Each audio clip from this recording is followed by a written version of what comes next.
সীমা তার মা সোহেলি দেবী এবং বাবা সুমন বাবুর সঙ্গে বসবাস করে। একদিন সীমা খাবার টেবিলে বসে চিৎকার করে করে তার মাকে খাবার আনার কথা বলে।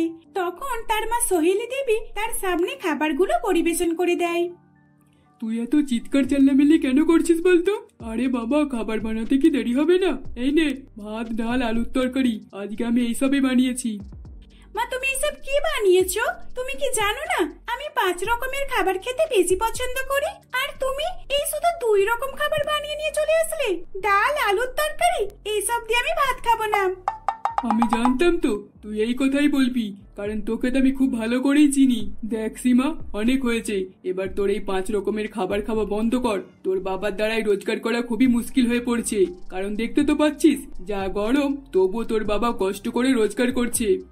মা, তুমি আমাকে এই কথাগুলো একদম শোনাবে না। তুমি তো জানো ছোটবেলা থেকে আমার এই অভ্যাসটা এখনো রয়ে গেছে। আমি কি করব? এই অভ্যাসটা আমি কোনোভাবেই বদলাতে পারবো না, তাই আমাকে 5 রকমেরই খাবার দিতে হবে। সীমার মুখে এই কথা শুনে সোহেলি দেবী রাগেতে সেখান থেকে চলে যায়। সীমা সেই সব খাবারগুলো রেখে নিজের ফোন ঘাঁটতে থাকে। কি অর্ডার করা যায়? না না, আজকে যখন আমি অর্ডার করছি তাহলে আমি তো ভালো ভালো খাবার অর্ডার করব। হ্যাঁ, আমি বরং পিৎজা, বার্গার, মোমো, চাউমিন আর পাস্তা অর্ডার করে ফেলি। এই 5 রকমের খাবার খেতে খুবই মজা আসবে। আমি নিজের রুমে বসে বসে খুবই আনন্দ করে খাবো। এই বলে সীমা নিজের ফোন থেকে খাবারগুলো টকাটক করে অর্ডার করে দেয়। আর তারপর সীমা তার 5 রকমের খাবারের অপেক্ষা করতে থাকে। সীমা খুব ভালো করে জানতো খাবার অর্ডার করেছে জানলে তার মা তাকে খুবই রাগারাগি করবে। এই কারণে সীমা দরজার কাছে দাঁড়িয়ে থাকে। আর কিছুক্ষণের মধ্যেই সীমা দেখে যে ডেলিভারি বয় তার খাবার নিয়ে চলে এসেছে। সীমা নিজের কাছে থাকা 500 টাকা দিয়ে তার খাবারের বিল পেমেন্ট করে আর তাড়াতাড়ি খাবারগুলো নিয়ে নিজের রুমে চলে আসে আর খুবই মজা করে খেতে থাকে। এই 5 রকমের খাবার আজকে আমি একদম চেটে পুটে খাবো। আজকে আমাকে কেউ আটকাতে পারবে না। মা, তুমি কি ভাবছিলে তুমি 5 রকমের খাবার বানিয়ে দেবে না বলে আমার 5 রকমের খাবারও খাওয়া হবে না? সীমা যখন এইসব কথা বলে খাবার খেতে যাচ্ছিল তখনই তার মা সেখানে চলে আসে। আমি জানতাম তুই ঠিক খাবার অর্ডার করবি। আচ্ছা সীমা, তোর মাথায় কি জ্ঞান বুদ্ধি বলে কিছুই নেই? তুই তো এত বড় হয়েছিস, শুধু শুধু এই 5 রকমের খাবারের পিছনে কেন তুই টাকা নষ্ট করছিস? আমি তো তোর জন্য কত কষ্ট করে ডাল, আলুর তরকারি বানালাম, আর তুই সেসব খাবার রেখে 5 রকমের খাবার অর্ডার করে দিলি। আচ্ছা, এত খাবার কত টাকা নিল? মা, এইসব খাবারগুলো অনেকে সুস্বাদু আর অনেক দামি খাবার, তাই জন্য 500 টাকা নিয়েছে। সীমার মুখে 500 টাকা শুনে তার মা সোহেলি দেবী চমকে ওঠে এবং তাকে খুব রাগারাগি করতে থাকে। সীমা কোনো কথায় কান না দিয়ে সে তার নিজের 5 রকমের খাবার খাওয়াতে ব্যস্ত থাকে। এটা দেখে প্রচন্ড পরিমাণ রেগে যায়। তখন সীমাকে আর কোনো কিছুই না বলে সোহেলি দেবী সেখান থেকে চলে আসে। এইভাবেই দেখতে দেখতে বেশ কিছুদিন কাটে। একদিন সোহেলি দেবী তার মেয়ের এইসব ব্যবহারগুলো সহ্য করতে না পেরে সীমার বাবাকে বলে, কি গো শুনছো? তোমাকে কতবার করে বললাম মেয়েটার বিয়ের বয়স হয়েছে, এবার তোর বিয়েটা দিতে হবে, আর তুমি তো আমার কোনো কথাই পাত্তাই দিচ্ছ না। দেখো, যতদিন আমি মেয়েটাকে আমাদের বাড়িতে রাখবো ততদিন ও আমার মাথায় উঠে নাচবে, আর আমি চাই না এই 5 রকমের খাবার খেয়ে কেউ মোটা হয়ে যাক। ওহ, তুমি আবারও রেগে যাচ্ছ কেন? দেখো, মেয়েটা আমাদের বাড়িতে যতদিন আছে ততদিন তো এরকম আনন্দ করবেই। শ্বশুর বাড়িতে গেলে ও কি এই 5 রকম খাবার খেতে পারবে? ওকে তো সেখানে যা হবে তাই খেতে হবে। চুপ করো তুমি, আজ তোমার জন্য এই মেয়েটা মাথায় উঠে নাচছে আর তুমি কিছুই বলছো না, আর তার সাথে সাথে আমাকেও বলতে দিচ্ছ না। দেখো, তুমি যদি ওর জন্য পাত্র না দেখতে যাও তাহলে আমাকে বলে দিতে পারো, আমি ওর জন্য একটা পাত্র দেখবো আর তার সঙ্গে ওর বিয়েটা ঠিক করে ফেলবো। সোহেলি দেবীর এরকম রাগের কারণে সুমন বাবু মেয়ের জন্য পাত্র দেখা শুরু করে। আর কিছুদিনের মধ্যে সুমন বাবু তার মেয়ের জন্য একটা ভালো পাত্রের সন্ধান পায়। সীমাকে পাত্রের মা অম্বেষা দেবী এবং পাত্র পলাশ যখন দেখতে আসে তখন সোহেলি দেবী তাদের জন্য অনেক রকমের খাবার বানায়।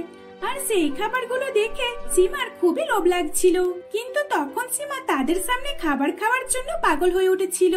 অম্বেষা দেবী আর পলাশ যখন সীমাকে দেখে চলে যায় তখন সীমা সেই খাবারের উপরে হামলে পড়ে। আর এটা দেখে সোহেলি দেবী বলে, আচ্ছা ঠিক আছে ঠিক আছে, এই যা যা খাবার আছে আজকের মতো খেয়ে নে, কিন্তু এরপর তুই আর এই 5 রকমের খাবার খেতে পারবি না। তুই তো শ্বশুর বাড়িতে চলে যাবি, আর সেখানে তোকে যা হবে তাই খেতে হবে। ওই রকম বড় লোকে চাল দেখালে হবে না, জানিস তো।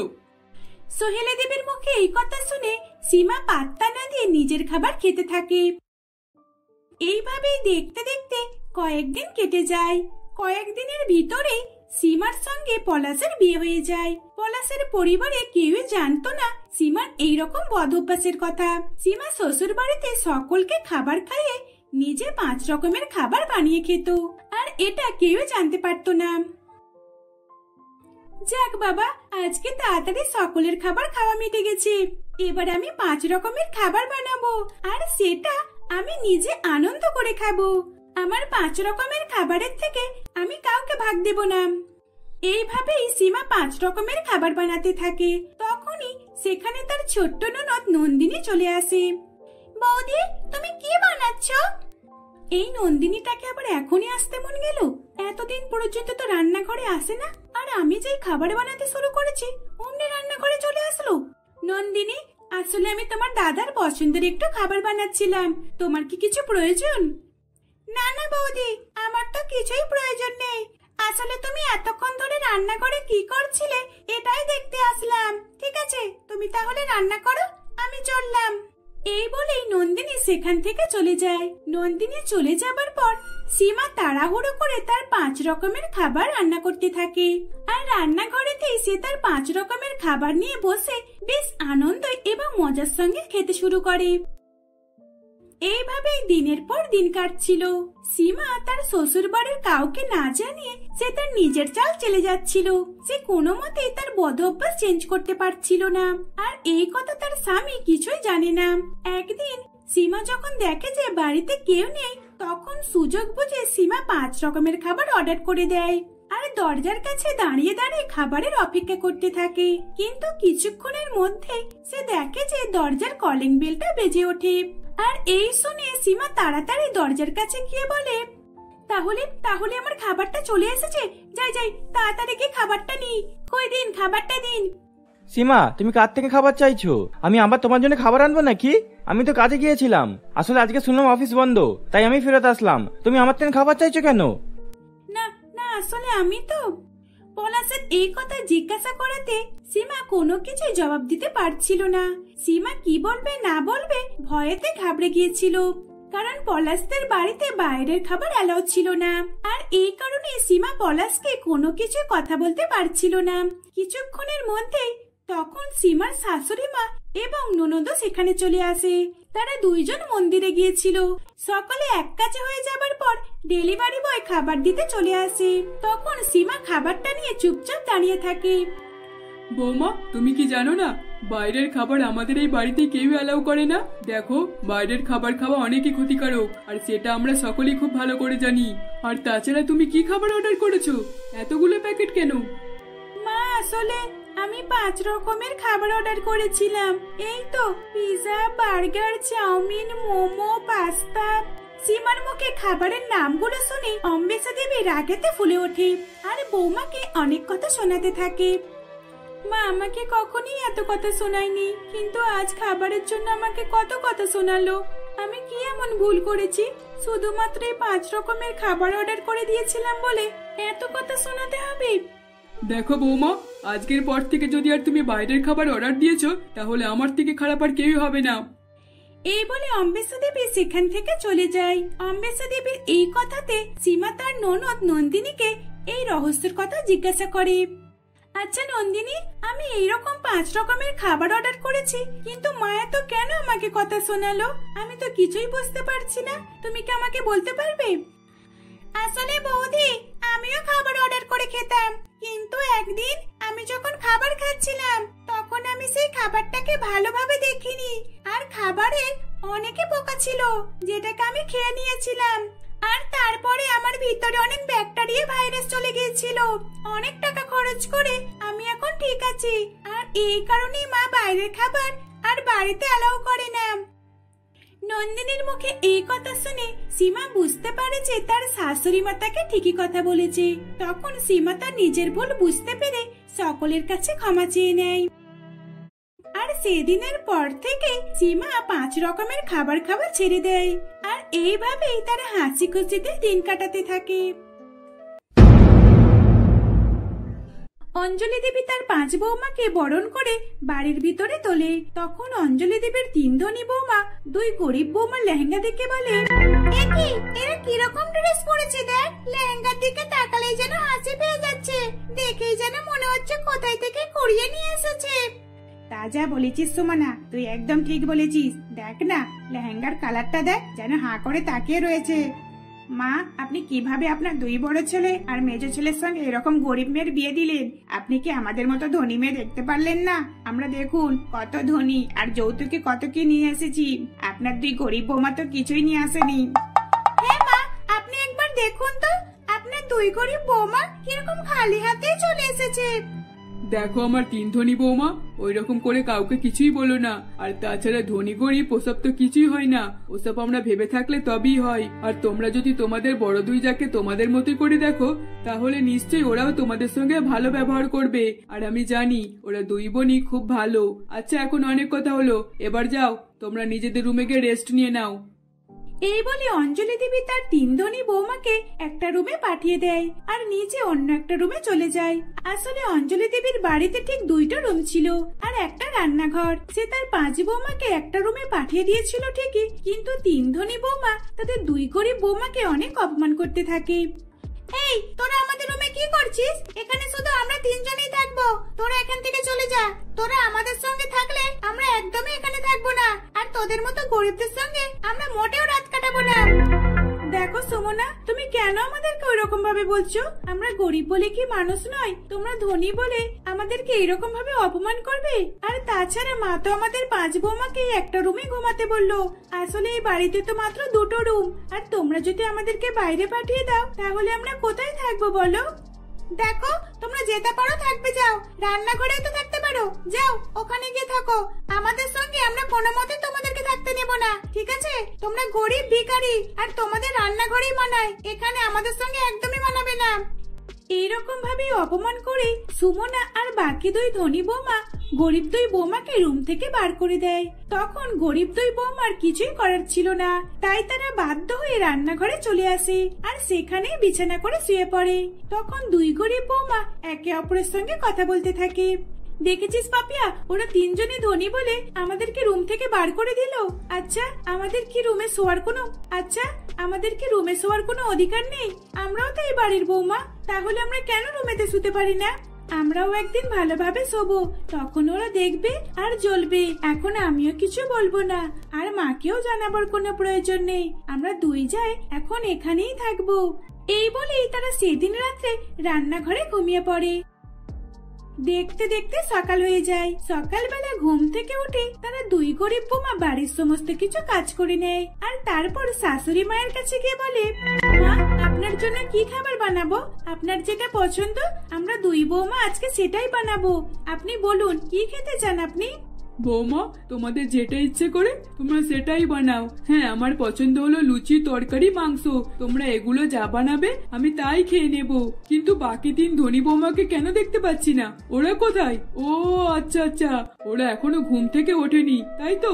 দাঁড়াও, ওদেরকেও তো ডাকতে হবে। এই বলে অম্বেশা দেবী 3 ধনী বৌমার রুমের সামনে গিয়ে ডাকাডাকি করতে থাকে। বৌমা, বৌমা, কি হলো? তোমরা এখনো কেন উঠছো না? কটা বাজে দেখেছো? আজকে তোমাদের প্রথম রান্না করার পালা। তোমরা তো আজকে প্রথম রান্না করবে, আর আজকে তোমরা এত দেরি করে উঠলে হয়? এই বলে অম্বেশা দেবী তার 3 ধনী বৌমাকে জাগিয়ে দেয়। তারপর তার 3 ধনী বৌমা ফ্রেশ হয়ে বাইরে এসে শাশুড়ি মাকে জিজ্ঞাসা করে, মা, আজকে কি খাবার বানাবো আপনার জন্য? আসলে আমরা শুনেছিলাম তো বাড়ির সকলে পছন্দ মতো আজকে খাবার বানাতে হয়, তাই আপনার জন্য আজকে কি বানাবো? দেখো আমার 3 ধনী বৌমা, তোমরা আমাকে যা বানিয়ে খাওয়াবে আমি সেটাই খেয়ে নেব। কিন্তু দেখো যেন আবার উল্টো পাল্টা কিছু বানিয়ে নিয়ে চলে এসো না। আমাকে মাছ, মাংস, ভাত, ডাল যা দেবে আমি তাই খাবো। শাশুড়ি মায়ের কথা মতো তার 5 বৌমা রান্নাঘরে আসে এবং বাকি 3 বৌমা 2 বৌমাকে বলে, দেখো আমাদের রান্না করা হয়ে গেলে তারপরে তোমরা রান্না করবে। আমাদের প্রচন্ড গরম হচ্ছে, এখানে আমরা বেশিক্ষণ থাকতে পারবো না, তাই আমরা কিছু একটা যাই হোক বানিয়ে মাকে খাইয়ে দেব। ভালো মন্দ বেশি বেশি খাবার বানানো আমাদের পক্ষে সম্ভব নয়। এত গরম সহ্য করে আমরা একদমই খাবার বানাতে পারবো না। এই আমি বরং ম্যাগি বানিয়ে নিচ্ছি, আর তোরা দুইজনে একটা যাই হোক ছোটখাটো একটা বানিয়ে নে, যেটা খুব কম সময়ের মধ্যে হয়ে যাবে। এই বলে তারা তিন বৌমা একজন ম্যাগি, একজন পাস্তা আর একজন চাউমিন বানিয়ে শাশুড়ি মায়ের কাছে নিয়ে চলে যায়। আর এদিকে বাকি দুই গরিব বৌমা রান্না করতে থাকে। তার শাশুড়ি মায়ের পছন্দ মতো রান্না করে। অত গরম সহ্য করেও তারা রান্না করে সুস্বাদু খাবার রান্না করতে থাকে। আর এদিকে চাইনিজ খাবার খেয়ে শাশুড়ি মা অম্বেষা দেবী প্রচন্ড রেগে যায়। এ কি বৌমা, তোমরা এসব কি খাবার বানিয়ে নিয়ে এসেছো? কি করব বলুন, গরমকালে তো রান্নাঘরে গরম সহ্যই করা যাচ্ছে না, রান্নাঘরে এক মুহূর্ত থাকতে পারছি না, তাই আমরা এরকম খাবার বানিয়ে নিয়ে আসলাম।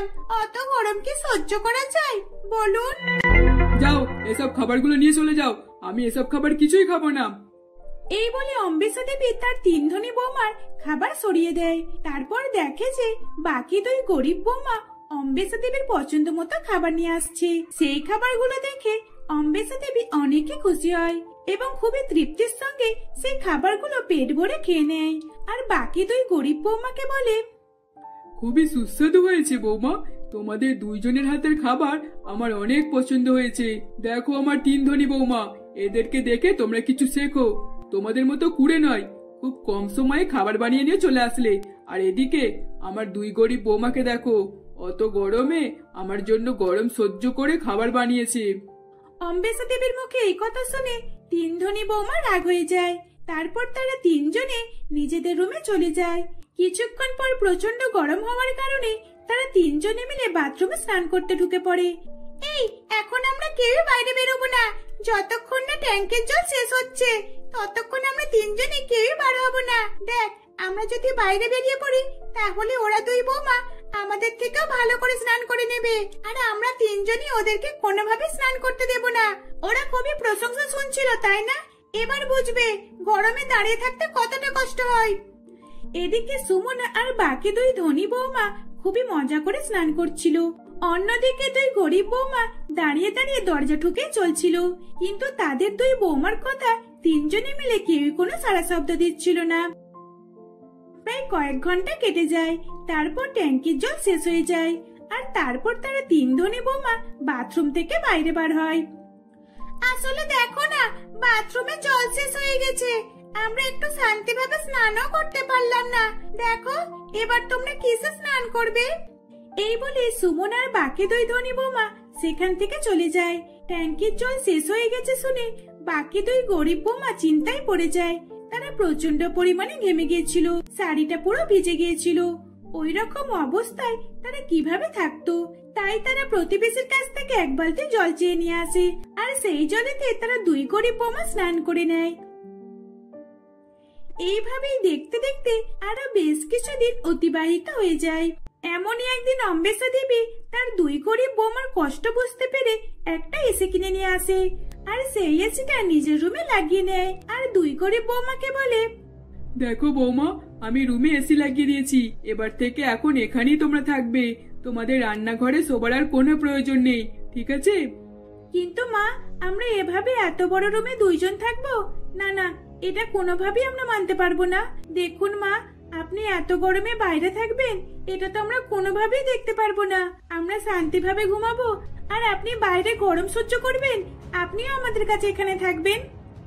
শাশুড়ি মা দুই গরিব বৌমাকে এসিড হাওয়া খাওয়াচ্ছিল দেখে তাদের তিন ধনীর বৌমা খুবই হিংসা হচ্ছিল, আর তখন তারা নিজেদের ভুল বুঝতে পারছিল। দেখেছিস, যদি আমরা ওদের সঙ্গে ভালো ব্যবহার করতাম আর আমরাও যদি শাশুড়ি মাকে খুশি করতে পারতাম, তাহলে হয়তো শাশুড়ি মা আমাদেরও রুমে একটা এসি লাগিয়ে দিত।